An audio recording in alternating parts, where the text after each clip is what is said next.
Y repasamos en los próximos minutos la apertura de Wall Street y lo hacemos con Juan Enrique Cadiñanos, director en España de Admiral Markets. Juan Enrique, muy buenas.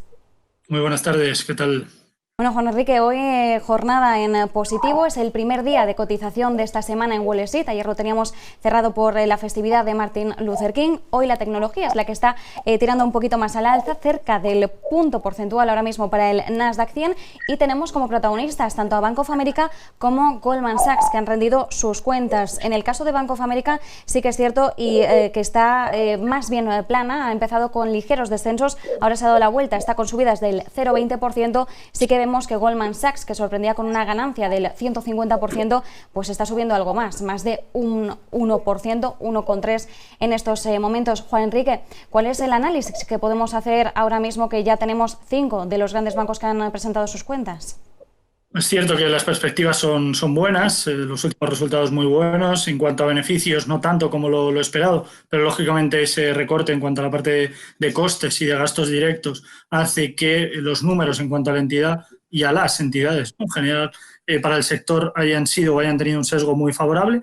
Esto yo creo que le da alas, ¿no?, en general al sector y también, en definitiva, a un mercado americano que, lógicamente, no pasa por su mejor momento, con el mayor país en cuanto a número de afectados y de fallecidos, en este caso por el COVID, y, lógicamente, se aferra a algo que puede ser positivo para el corto plazo, como un sector financiero que, lógicamente, puede pasar ahora mismo por ser ese baluarte, por ser de ese salvavidas que puede tener, al menos en el corto plazo, la economía y, sobre todo, desde el punto de vista macroeconómico. Estaremos muy pendientes también de resultados de empresas, como es el caso de Netflix y otras entidades que, a medida que vaya pasando la semana, iremos conociendo el sesgo definitivo, lo cual, lógicamente, se espera que haya subidas en cuanto a la parte de beneficios, también la parte de ingresos y, lógicamente, ese recorte en cuanto a gastos a corto plazo. Pero, como bien dices, la parte del sector tecnológico, lógicamente, con un sesgo y unos resultados muy, muy buenos en ese horizonte temporal, y que esto, en definitiva, puede seguir siendo algo muy positivo para la economía estadounidense.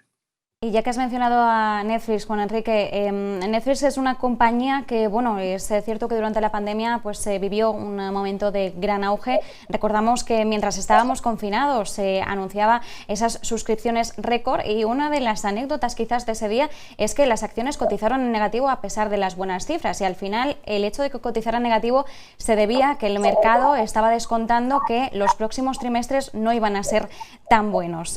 Tenemos siempre ese enfrentamiento entre las expectativas del mercado, las cuentas que se nos presentan. En el caso de Netflix, ¿a qué debemos atenernos? ¿Van a pesar más las expectativas que las cifras que nos pueda ofrecer? Yo creo que las expectativas, obviamente, son buenas, son muy positivas en general para el sector. Lo que hay que valorar también en el caso de Netflix y en general para el sector online y toda la parte tecnológica es si van a poder seguir manteniendo el tipo, van a poder seguir manteniendo sobre todo este ritmo.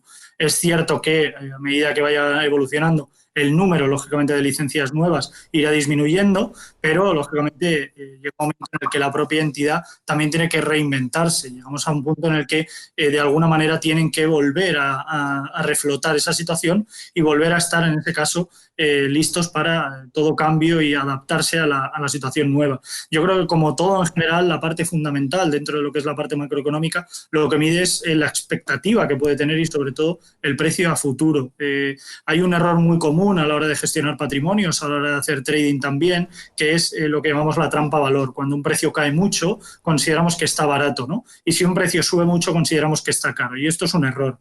El precio estará barato o caro con respecto al precio de mañana, y es ahí donde hablamos en general de lo que llamamos los descuentos por comparativos. En el caso de Netflix, por ejemplo, pese a las subidas protagonizadas por los precios de la entidad, sigue teniendo descuentos por comparativo en líneas fundamentales en torno al 7, 7,5%, buenos niveles de PER.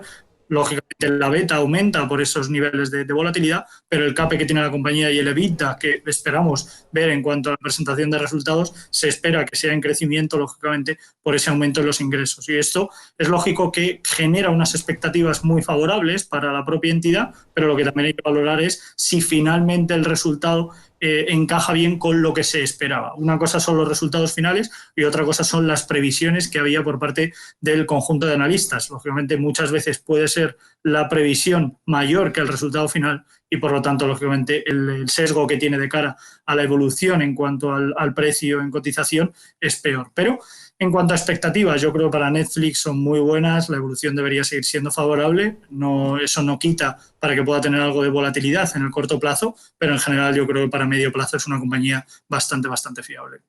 Nos quedamos con esas claves para Netflix. Conoceremos al cierre hoy de Wall Street esas cuentas. Mañana veremos cómo se cotizan. Y Juan Enrique, aprovechando que mañana ya es la investidura de Joe Biden, hoy el último día de Donald Trump como presidente de los Estados Unidos. Bien sabemos que es un escenario que las bolsas, pues bueno, ya lo tienen más que descontado. Pero bueno, haciendo un poquito una revisión de lo que está por venir, de qué forma ¿pueden avanzar o no los mercados durante estos primeros meses de mandato de Joe Biden? Bueno, la verdad es que es cierto que no lo tiene fácil, ¿no? Podemos decir mil cosas de Donald Trump, del gobierno de Donald Trump, del equipo de Donald Trump y el mandato, pero lo que no podemos decir, lógicamente, es que deja un mercado de renta variable por los suelos. Eso no se puede decir.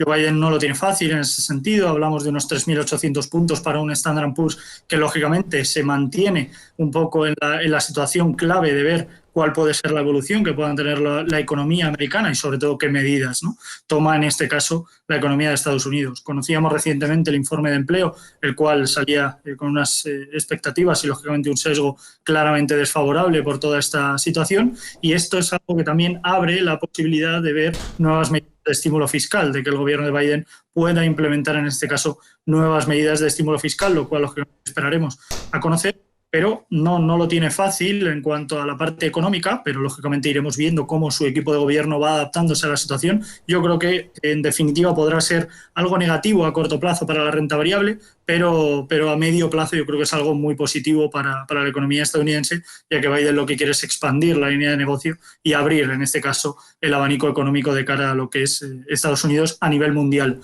No tanto como Trump, que lo que quería era cerrar fronteras y poner aranceles. En el caso de Biden tiene una previsión o una perspectiva mucho más expansiva en este sentido, lo cual también puede ser algo bueno para Europa, lógicamente, pero en definitiva muy positivo para Estados Unidos y sobre todo para consumo y para el comercio interno, que es algo muy importante para su economía.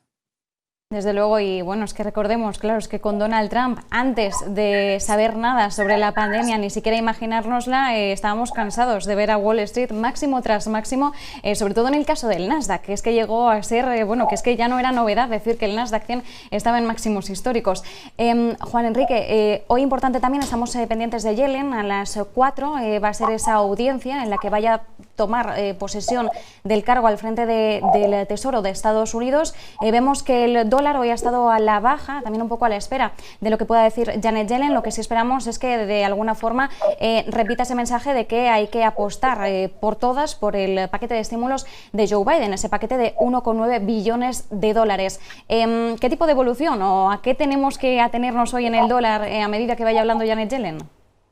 Bueno, en ese sentido, como comentábamos, un poco todas esas medidas de estímulo fiscal que iremos conociendo poco a poco. Se saben las cantidades, pero no se sabe la distribución, y es en esto donde radica toda esa expectativa, ¿no? Esas previsiones que tenemos de cara, sobre todo al corto plazo, de ver cuál es la forma, cuál es el medio y a través de qué medidas quiere, en este caso el gobierno de Joe Biden, impactar a esas medidas de estímulo fiscal y cómo empezar a generar, ¿no?, esos beneficios que pueda haber. Sobre todo yo creo que lo harán de cara a la creación de empleo y todo lo que pueda ser la potencia de la creación de empleo y el consumo. No hay que olvidar que 2/3 partes del PIB estadounidense está representado por el consumo y, lógicamente, toda medida de estímulo fiscal tiene que tener un impacto directo o indirecto en lo que es el crecimiento y la potenciación, en este caso, del consumo a corto plazo.